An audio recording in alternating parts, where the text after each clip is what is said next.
So Sayadaw has been expounded the 11 cause of the Viriya, the courageous effort.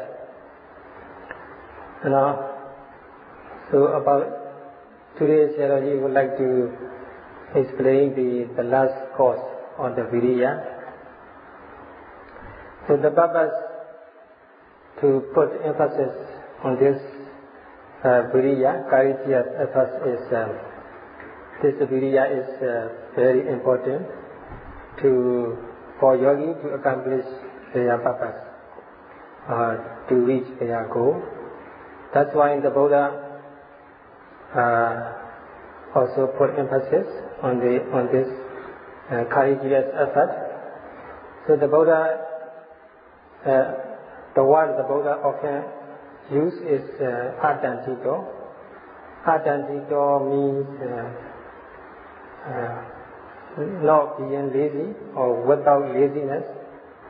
So we should make great effort without laziness, because the lazy people, they cannot accomplish, they cannot achieve what they want or their goal. So they are all the time inactive, like a piece of the butter. It's a solid butter. It's not active. So that's why this laziness is said to be near enemy, immediate enemy to the practice. So lazy people, they are not worthy, they are not qualified to practice the higher level of the meditation, higher level of the discipline. So without practicing, they always miss the great opportunity to attain the Megaphala enlightenment. That's why the Buddha put emphasis on this courageous effort with the word Paṇḍitā, without laziness. For this reason, Sayadaw also put emphasis on this courageous effort and explain in detail 11 causes of the Viriya. Now the last cause will be explained. So the last cause of the Viriya is in Pali Dhamma. That means and that issue and that affair. And Dhamma means the inclining or bending or the interested in. So that Dhamma means being interested in that issue, in that affair. That is to arouse Viriya.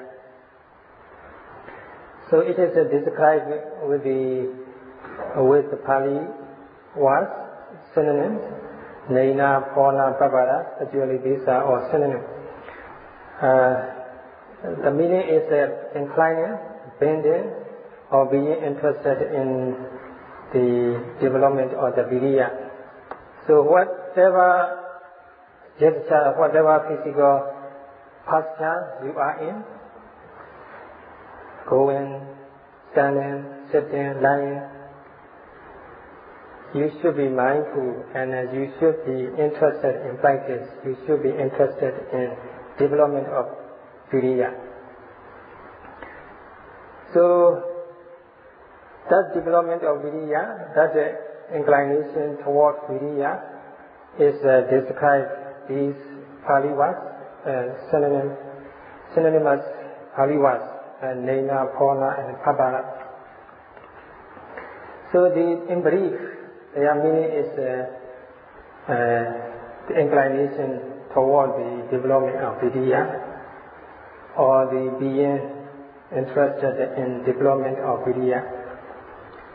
So whatever posture you are in, going, standing, sitting, lying, or whatever, you should be care about your practice. You should be care about the development of Viriya. So in everyday life, we mention our devotion to something. So wherever we are, whatever we do, our mind is always inclining towards what we are interested in. So regarding this point, Sayadaw gave an example. As an example, Sayadaw can be Venerable Upali Thera. So Venerable Upali, he was the honored as the highly learned Viriya scholar. So he have learned the whole Viriya by heart, and he devoted all his time and energy to the Viriya. So Viriya means the monastic rules and regulations, what should not be done according to the Viriya rule. So the Venerable Upali, he devoted all his time and energy to learning Viriya, to memorizing Viriya. That's his attitude to the Viriya. So he always spent his time learning Savana, learning Viriya, Savana, and then memorizing Dharana and analyzing Manasikara, Paribocha, discussing about the Viriya. So he spent all the time in Viriya. So in this way, Venerable Upali, he devoted his time and energy to the Viriya. So it is Viriya is described by him as his own home. So he said the Viriya is his home. So he also said Viriya Thana Jangama. Viriya is his place to stand or to walk. So that means how devoted he is his time and energy to the Viriya. So and the Viriya also described by him as his own bed. So all the time he studied Viriya and he discussed about the Viriya, he analyzed and so on. So Viriya is his home, his bed, his place, his domain. So in this way he devoted all his time and energy to the Viriya. He is always ideal about the Viriya. So that's a good example for us. So how devoted he was to the Viriya. So we should take his example, and also we should devote our time and energy to the Buddha's teaching, and should be active all the time. And we should practice ardently according to the Buddha teachings, following the teacher's instruction. So sometimes occasionally we need to learn or listen the Dhamma. Sometimes we need to discuss with the teacher and so on. And in this way, our mind should be devoted to the Dhamma. So such devotion is described with the Pali words, synonymous Pali words, Naina, Pona, and Babara. So whatever you are, wherever you go, your mind is always inclining towards the development of the Viriya or the practice. So our Viriya's zeal or the enthusiasm should be aroused through the Sila and Sutta and morality and learning. So we have to learn how to cultivate how to develop Viriya. And with that purpose, we need to listen the Dhamma talk, cultivating the same attitude, like the Venerable Upali towards the Viriya. So we need to learn in Pali Okaha from the teacher, and sometimes we need to discuss with the teacher until we become skilled in the development of Viriya. So as mentioned repeatedly, we have to develop 3 stages of the Viriya: the launching energy, and progressive energy, and culminating energy. So step by step we have to take until we reach the culmination. So the stronger the Viriya, the more powerful the mindfulness and concentration become. Through the Viriya and the mindfulness and concentration, we can block unwholesome states, and we can open the wholesome state until the Nibbana. So through the Sati Samadhi, the mindfulness and concentration, we can stop the stream or flow of the mental defilements.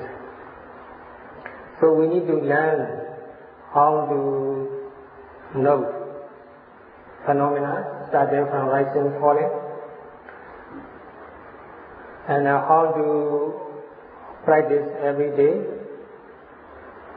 how to check our mind whether the mind is fully focused on the object or not, and we need to check whether we are able to focus our mind on the object or what we become aware of. All the time we should be learning about our practice and its progress. So the teacher, especially the meditation teacher, he closely gives you advice, instruction, how to practice, how to deal with the problem, and so on. So sometimes he may give you advice to note the main object, to put emphasis on the main object, home object. Sometimes he may ask you regarding the secondary object, or sometimes you may be so excited or too much enthusiasm. Then he may ask you to be relaxed. So in this way, the teacher all the time gives you the suitable advice according to your needs. So it is quite important to get instruction or advice from the teacher.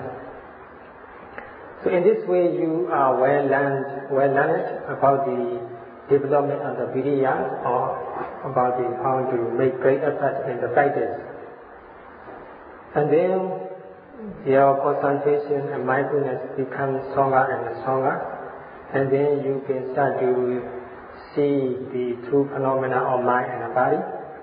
Thus the Vipassana Samadhi, the right view of the truth, come into existence. So which is supported by the Dhamma Sankappa, the right aiming.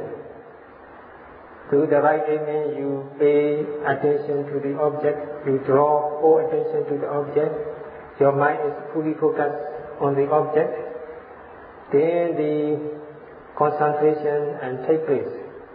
So in this way, thanks to the Dhamma Sankappa, the right aiming, Samadhi and Samavayama, they become developed, and from small to big, from young to mature, and they become multiplied from moment to moment.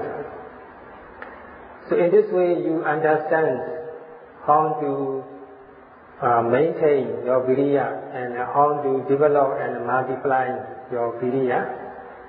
And so thirdly, you need to support your Viriya. You need to support your Viriya through the samatha, the tranquil mental state. So when you are able to keep your mind away from mental defilement, your mind is tranquil. Through that tranquility, you have to protect your Viriya from being destroyed. Just like the cultivation of a tree or plant, you need to take care about the tree, you need to nurture, you need to protect the tree from the several kinds of the dangers. And if any kinds of the danger, any kinds of the damage, you have to right away cure it. In this way, you can make the tree grow bigger and taller. So in the same way, through the tranquility, you need to protect your mind away from mental defilements. So in this way, your concentration and mindfulness gets stronger and stronger. At a certain level of insight knowledge called Udiyabhya Jnana, you are supposed to experience certain kinds of the remarkable events. Then you are likely to be attached to that remarkable experience that's called Nikanti. So you must note that Nikanti attachment, and you must overcome it by observing, by being aware as it is. Then the Balava Vipassana, the strong and powerful insight knowledge take place. Thus your Viriya is developed through the Vipassana, higher Vipassana insight. Now when you attain Magga-phala enlightenment, you can fully enjoy the benefit of Vipassana. So unless you make great effort in the practice, you have to encounter the disadvantages, several kinds of disadvantages. So that's why the Buddha repeatedly mentioned the word Adabi. Adabi means and the burning mental defilement into dry. So the Buddha repeats this word very often. So unless you make great effort in the practice, you are lazy, slow, sluggish, inactive, then you are not set as Adabi. In other way around, you are set Anadabi, lazy person, slow person, inactive person. So such a person is always hesitate, always sluggish, inactive. He always subject to sloth and torpor. So actually these sloth and torpors, the hesitation and the sluggishness are very dangerous to the practice. So they are called nivarana, the hindrances. And also they are described, the laziness is described as avarana, the blockage, or the wholesome state. And it is also mentioned as a Hidaso Upakilesa, the laziness defined the mind, to make the mind dirty. And it is also described Panyaya Dogalikarana, that means it makes the wisdom weak. So if you are lazy, your wisdom and knowledge become weak. It's a type of function performed by the laziness. So that's why, for these reasons, The Buddha always encourage you to be agati, to be active, to arouse burning energy, to burn mental defilement drive. So in the case of Vipassana, so the samatha refer to the three factors, Viriya, mind, sati and samadhi, the effort, mindfulness and concentration respectively.